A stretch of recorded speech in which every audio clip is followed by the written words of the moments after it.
नमस्कार। स्वागत है आप सभी का एमजीवी स्टडी पॉइंट यूट्यूब चैनल में। तो दोस्तों, मिक्स क्वेश्चन सीरीज नंबर 53 है आज की हमारी, और ये सीरीज है कंप्यूटर की, जिसमें टोटल 20 क्वेश्चन है। और बात करेंगे ई कॉमर्स, और ये ई कॉमर्स जो कंप्यूटर से संबंधित विभिन्न प्रकार के क्वेश्चन है, जो ऑनलाइन वेबसाइट, ऐप और इनके माध्यम से जो विभिन्न प्रकार की सर्विस प्रोवाइड करवाई जाती है, उनके बारे में है। तो जरूर इस वीडियो को लास्ट तक देखें।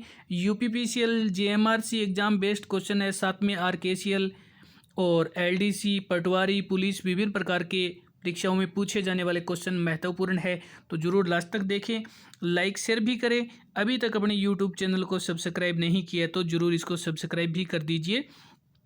तो चलते हैं, देख लेते हैं इन 20 क्वेश्चन की बात कर लेते हैं। तो फर्स्ट क्वेश्चन आपके सामने स्क्रीन पे है, और इसमें आपसे पूछा जा रहा है कि नागरिक ऑनलाइन माध्यम से रोजगार के लिए कैसे पंजीकरण कर सकते हैं।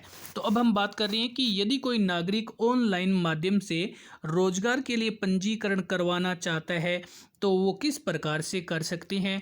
तो यहाँ पे हमारा आंसर है ऑप्शन सी, ए व बी दोनों तरीके से। एक तो वो अपने नज़दीकी ई मित्र पर जाकर के, और दूसरा रोजगार विभाग की वेबसाइट पर। तो दोनों तरीके से ई मित्र पर जाकर के और रोजगार विभाग की वेबसाइट के माध्यम से नागरिक है वो ऑनलाइन माध्यम से अपने रोजगार के लिए पंजीकरण करवा सकता है। और चलते हैं, इसी के साथ में बात कर लेते हैं। तो आगे हमारे पास क्वेश्चन नंबर है सेकंड, और क्वेश्चन सेकंड में एसएसओ के तहत एक नागरिक पंजीकरण कैसे कर सकता है। तो आइए हम जान लेते हैं कि एसएसओ आईडी किस प्रकार से बनाई जा सकती है, या हम यूँ कहें कि एसएसओ आईडी के माध्यम से हम अपना पंजीकरण कैसे करवा सकते हैं। तो यहाँ पे हमारा आंसर है ऑप्शन सी, ए व बी दोनों माध्यम से। एक तो आधार नंबर के जरिए और दूसरा भामाशाह क्रमांक के जरिए, दोनों ही आधार से, एक तो आधार नंबर के माध्यम से, एक भामाशाह क्रमांक के माध्यम से इन आईडी को तैयार किया जा सकता है। और चलते हैं, बात कर लेते हैं। तो आगे हमारे पास क्वेश्चन नंबर है 3। क्वेश्चन 3 की बात की जाए तो निम्न में से किसके द्वारा एक नागरिक राजस्थान संपर्क पर शिकायत कर सकता है। तो यदि आप राजस्थान संपर्क पर शिकायत करना चाहते हैं तो इनमें से कौन सा माध्यम उपयुक्त रहेगा। यहाँ पे ऑप्शन नंबर डी, उपरोक्त सभी।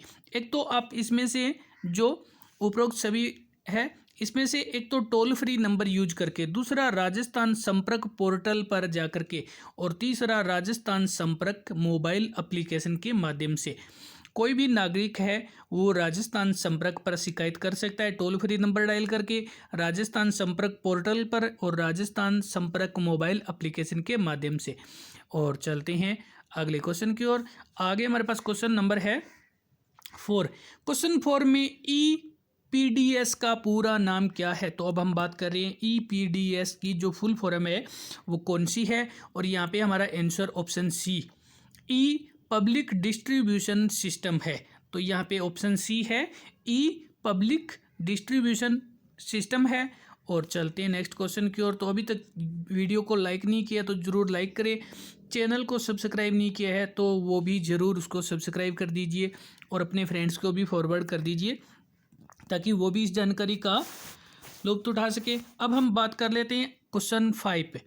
ऑनलाइन माध्यम से विश्वविद्यालय के शुल्क का भुगतान कैसे कर सकती हैं।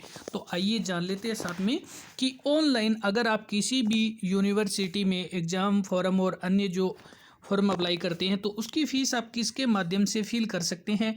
और यहाँ पे हमारा आंसर ऑप्शन डी, उपरोक्त सभी। एक तो ई मित्र के माध्यम से, दूसरा एसएसओ आईडी के माध्यम से, और यूनिवर्सिटी पोर्टल के माध्यम से। तीनों माध्यम से, ई मित्र, एसएसओ आईडी और यूनिवर्सिटी पोर्टल के माध्यम से आप अपनी शुल्क का भुगतान कर सकते हैं। चलते हैं अगले क्वेश्चन की ओर बात कर लेते हैं। तो आगे हमारे पास क्वेश्चन नंबर है 6। क्वेश्चन 6 में एसएसओ का उद्देश्य क्या है। तो यहाँ पे हम बात कर रहे हैं एसएसओ के उद्देश्य के लिए, और ऑप्शन डी, उपरोक्त सभी। एक तो सहायता डेस्क लागत को कम करना, ग्राहक संतुष्टि को बेहतर बनाना और उत्पादकता बढ़ाना। एसएसओ का उपरोक्त सभी जो उद्देश्य है सहायता डेस्क लागत को कम करना, ग्राहक संतुष्टि को बेहतरीन करना और उत्पादक को बढ़ाना। और चलते हैं बात कर लेते हैं। तो आगे हमारे पास क्वेश्चन नंबर है 7।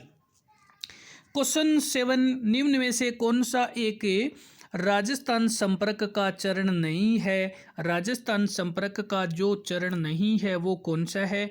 और यहाँ पे हमारा आंसर ऑप्शन सी, ये स्क्रूनाइजेशन नहीं है। रजिस्ट्रेशन, मॉडर्नाइजेशन और लोकेशन, ये सभी राजस्थान संपर्क का चरण है। और चलते हैं अगले क्वेश्चन की ओर। तो आगे हमारे पास क्वेश्चन नंबर है 8। क्वेश्चन 8 में सामान्य बीमारी के तहत BSBY के तहत बीमा राशि क्या है? तो बात कर रहे हैं सामान्य जो बीमारी के तहत BSBY के तहत बीमा राशि कितनी है? और यहाँ पे हमारा आंसर है ऑप्शन सी 30,000 रुपये। ऑप्शन सी 30,000 रुपये है। और चलते हैं बात कर लेते हैं। तो आगे हमारे पास क्वेश्चन नंबर है 9।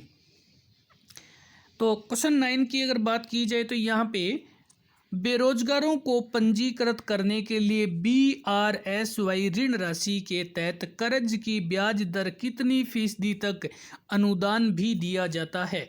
तो अब हम बात कर रहे हैं बेरोजगारों को पंजीकृत करने के लिए BRSY, और इसकी जो कर्ज की ब्याज दर में जो अनुदान राशि दी जाती है वो ऑप्शन डी 4% है। 4% है। और चलते हैं अगले क्वेश्चन की ओर। तो आगे हमारे पास क्वेश्चन नंबर 10। क्वेश्चन 10 में EPDS प्रणाली के संदर्भ में BPL का पूरा नाम क्या है? तो अब हम बात कर रहे हैं EPDS में, और BPL का जो पूरा नाम है वो क्या है?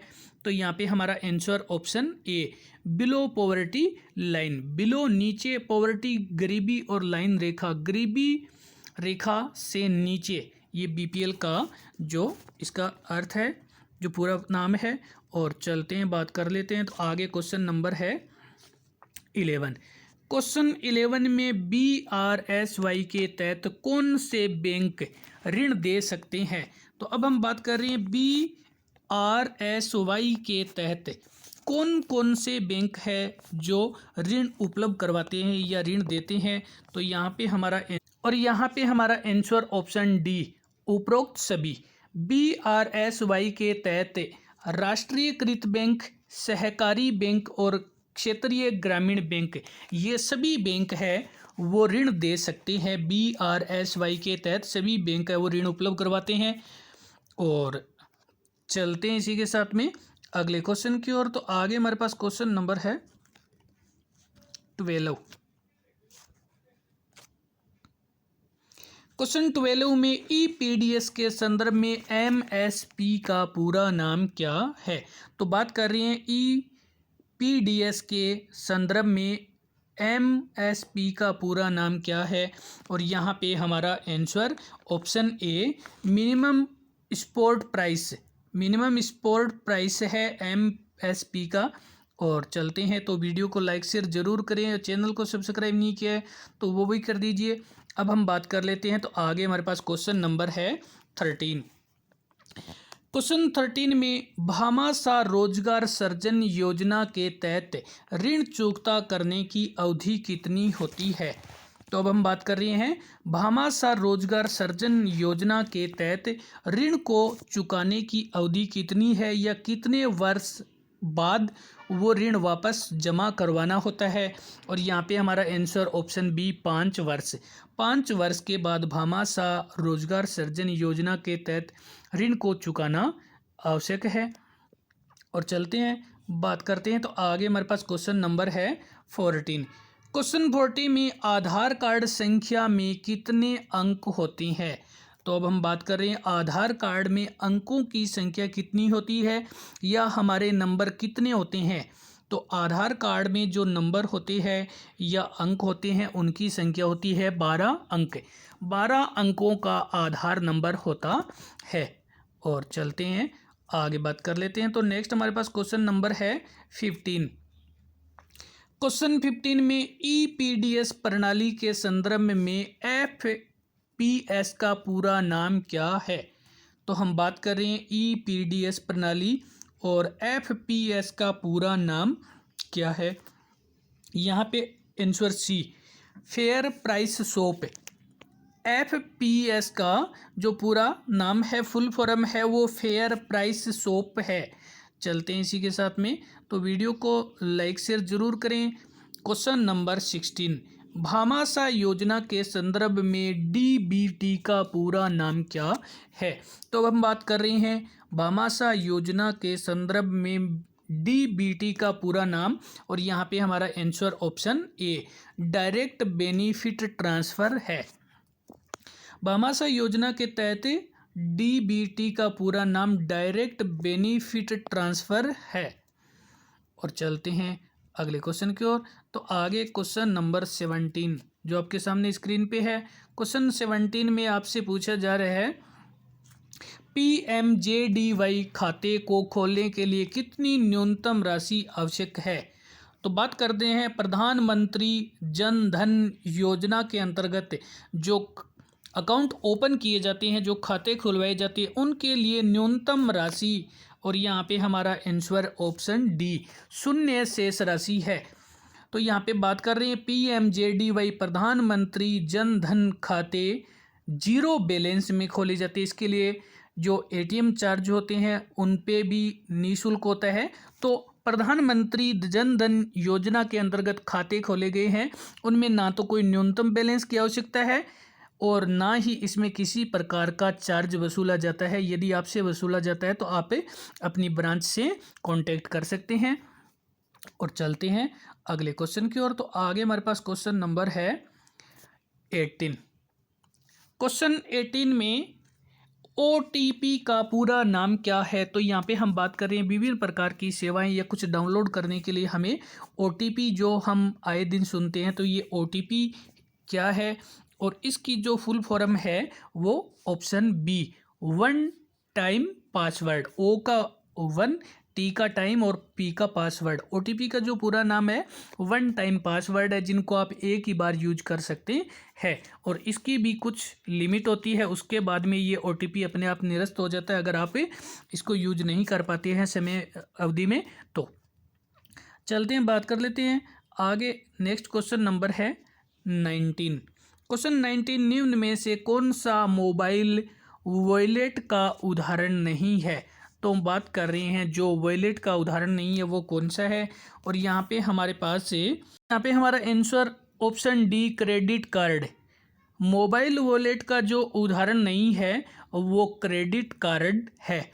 SBI, बड्डी, भीम, पेटीएम ये सभी मोबाइल वॉलेट है, लेकिन क्रेडिट कार्ड है ये मोबाइल वॉलेट नहीं है। और चलते हैं, बात करते हैं। तो आगे हमारे पास क्वेश्चन नंबर है 20। क्वेश्चन 20 जो इस वीडियो का लास्ट क्वेश्चन है, SBI बड्डी का क्या है? तो यहाँ पे SBI BUDDY क्या है? और यहाँ पे हमारा आंसर है option B, mobile wallet application. ये एक मोबाइल वॉलेट एप्लीकेशन है। तो दोस्तों इसी के साथ में वीडियो देखने के लिए धन्यवाद। लाइक शेयर करते रहें, और यूट्यूब चैनल को सब्सक्राइब नहीं किया तो ज़रूर इसको सब्सक्राइब कर दें। वीडियो देखने के लिए धन्यवाद।